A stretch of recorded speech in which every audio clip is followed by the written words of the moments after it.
ជំរាបសួរលោកគ្រូសួស្តីអ្នកទាំងអស់គ្នាយើងខ្ញុំគឺជានិស្សិតចំនួន18ហើយកាលពីដើមខែឧសភាហ្នឹងយើងបានទៅទស្សនកិច្ចនៅកសិដ្ឋាន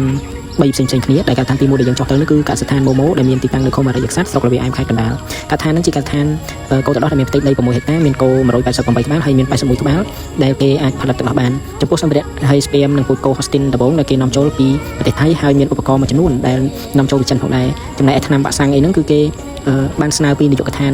មកដើម្បីផ្ដល់ឲ្យគោរបស់គេឲ្យចំណីគឺជាវត្ថុធាតុដើមក្នុងស្រុកដែលអាចរកបានមានដូចជាដើមពោតកាកស្ដេចសៀងណាហើយកាកស្រាបៀស្មៅផ្អាប់កន្ទុកអីចឹងទៅហើយចំណីដែលគេផ្ដល់ឲ្យនោះគឺមានកម្រិតប្រូតេអ៊ីនចន្លោះពី13ទៅ14%ដែលគោក្នុងនោះអាចផលិតទឹកដោះបាន2000លីត្រក្នុងមួយថ្ងៃហើយអាចកែច្នៃលក់ចេញបាន1300ទៅ1600លីត្រនាំចេញទៅទីផ្សារក្នុងស្រុកដែលមានដូចជាផ្សារទំនើបចៃអន Amazon Macro និង Map ផ្សេងៗតាម24ខេត្តក្រុង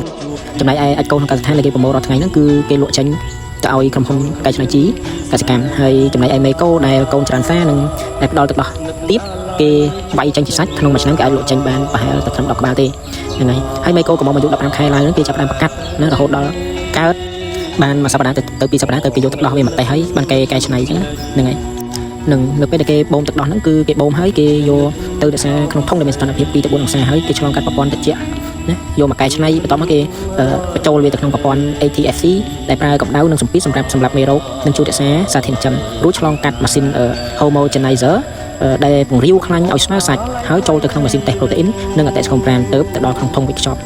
ហើយថ្ងៃបន្ទាប់មកទៀតថ្ងៃទី2ហ្នឹងយើងបានទៅដល់កសិដ្ឋានគិរីសួរដែលជាកសិដ្ឋានគោទឹកដោះមួយដែលមានផ្ទៃដីធំមែនទែនគឺរហូតដល់300ហិកតាដែលមានទីតាំងនៅឃុំកណ្ដឹងស្រុកបាទីខេត្តតាកែវហ្នឹងហើយអញ្ចឹងនៅកសិដ្ឋានគិរីសួរហ្នឹងគឺមានគោទឹកដោះហ្នឹងរហូតដល់1000ក្បាលដែលក្នុងនោះមាន500ក្បាលដែលគេអាចផលិតទឹកដោះបានហើយពូជគោដំបងគេនាំចូលពីប្រទេសអូស្ត្រាលីហើយស្ពាមនិងឧបករណ៍ប្រើប្រាស់ម៉ាស៊ីនគេមួយចំនួនហ្នឹងគេយកពីអ៊ីស្រាអែលអ៊ីតាលីនិងម៉ាស៊ីនត្រាំស្មៅគេអីហ្នឹងគឺគេយកពីប្រទេសអាមេរិកមកហើយសម្រាប់ពូជស្មៅក៏ដូចជាសារធាតុបន្ថែមក្នុងចំណីមួយចំនួនគឺគេយកមកពីប្រទេសថៃលើកលែងតែកាកស្រាបៀទេដែលគេនាំចូលពីក្រុមហ៊ុនក្នុងស្រុកហើយធាតុផ្សំផ្សេងៗដូចជាកន្ទក់ស្រូវសាលីពោតកាកសណ្ដែកសៀងគឺគេនាំចូលពីក្រុមហ៊ុន Agrimaster និងប្រទេសឥណ្ឌាចំណែកឯកាដូងប្រេងវិញគេនាំចូលពីសិង្ហបុរីហើយនិងឥណ្ឌូនេស៊ីតាក់ទងទៅនឹងវ៉ាក់សាំងក៏ដូចជាមានវ៉ាក់សាំងមួយចំនួនគឺគេយកមកពីក្រៅស្រុកដែរដូចជាវ៉ាក់សាំង botulism និងវ៉ាក់សាំង rabi ហើយចំពោះការផលិតទឹកដោះរបស់គិរីសួរវិញគឺមានដូចជាទឹកដោះគោ barista zero fat និងប្រភេទ yaourt ខ្លាញ់ 3% ហើយជា strawberry vanilla គ្មានស្ករនិងផលិតជាបឺផងដែរហើយគេនាំចេញទៅកាន់ទីផ្សារទំនើបដូចជា Eon Macro Chipmong និងលក់លេង25ខេត្តក្រុងហ្មងហ្នឹងហើយចំពោះដំណើរការផលិតកម្មទឹកដោះគោរបស់គេហ្នឹងគឺគោមានអាយុ13ខែឡើងនិងមានកម្ពស់123សង់ទីម៉ែត្រគេអាចប្រកាត់បានហើយក៏មានប្រព័ន្ធបច្ចេកវិទ្យាបំពាក់តាមដានលើគោរួមទាំងការបូមទឹកដោះហ្នឹងក៏គេប្រើប្រព័ន្ធបច្ចេកវិទ្យាទំនើបផងដែរអញ្ចឹងទឹកដោះដែលបូមចេញពីគោគេស្តុកទុកនៅក្នុងមីលខាងរបស់គេហ្នឹងហើយបញ្ជូនទៅកាន់ម៉ាស៊ីនseparation និង standard រួចហើយចូលទៅកាន់ម៉ាស៊ីន homogenization រួចឆ្លងកាត់ pasteurization រួចបញ្ជូនទៅក្នុង ESL tank ហើយវាឆ្លងទៅ bottle filling machine ដើម្បីវេចខ្ចប់ជា end product ហើយថ្ងៃចុងក្រោយក៏យើងបានធ្វើដំណើរទៅកសិដ្ឋានបងអង្គញ៉ាម៉ុងរទ្ធីដែលជាកសិដ្ឋានចិញ្ចឹមជ្រូកហើយនឹងរោងចក្រផលិតចំណីដែលមានឈ្មោះថា MPIC របស់គាត់ MPIC MC Cambodia ដែលស្ថិតនៅឃុំតតៃស្រុករៃនុបខេត្តបរសៃអនុហើ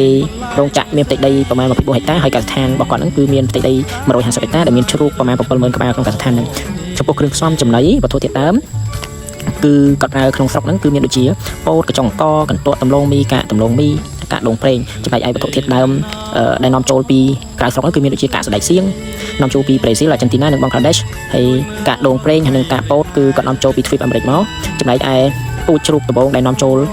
មកកសិដ្ឋានគាត់ហ្នឹងគឺនាំចូលពីទីក្រុងយ៉កសៀហើយនឹងមានពូជថ្មីបច្ចុប្បន្នហ្នឹងគឺពូជមកពីដេនម៉ាร์កហើយចំពោះផលិតផលក្នុង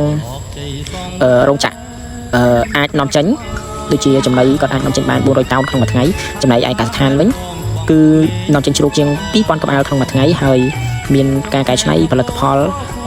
ម៉ាកសាច់ក្រកអស្ចារ្យសាច់ជ្រូកអស្ចារ្យមានដូចជាប្រហិត hot dog សាច់ក្រកហើយនាំចេញទៅលក់តាមទីផ្សារទំនើបដូចជា Chipmong Macro និង Eon ជាដើមចំពោះដំណើរការផលិតចំណី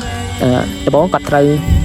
ធ្វើការ analysis វត្ថុធាតុដើមបន្ទាប់មកគណនាសារធាតុចិញ្ចឹមដែលត្រូវផលិតបន្ទាប់មកគាត់យកទៅកិនវត្ថុធាតុដើមឲ្យមាត់រួចថ្លឹងណាហើយក្រោយមកនោះបញ្ជូនទៅក្នុងធុង mixer រួចធ្លាក់ចូលទៅក្នុង pallet line ដើម្បីធ្វើឲ្យចំណីហ្នឹងវាជ្រាយហើយអាចសូនទៅជាគ្រាប់រួចកាត់គ្រាប់នោះណា ចុងក្រោយចូលទៅកន្លែង workshop តែចាក់ចេញពីផ្នែកទី1 workshop ជាបាយទី2ចាក់ចូលក្នុងឡានចាក់ចូលក្នុងឡានហ្នឹងដើម្បីទៅកសិដ្ឋានឲ្យជ្រូកស៊ីពីកសិដ្ឋានរបស់គាត់នឹងមកបាទសូមអរគុណសម្រាប់ការតាមដានវីដេអូជូនពរនៅឲ្យសុខភាពល្អសាច់សឡកជ័យសងវែងប្រាស្មា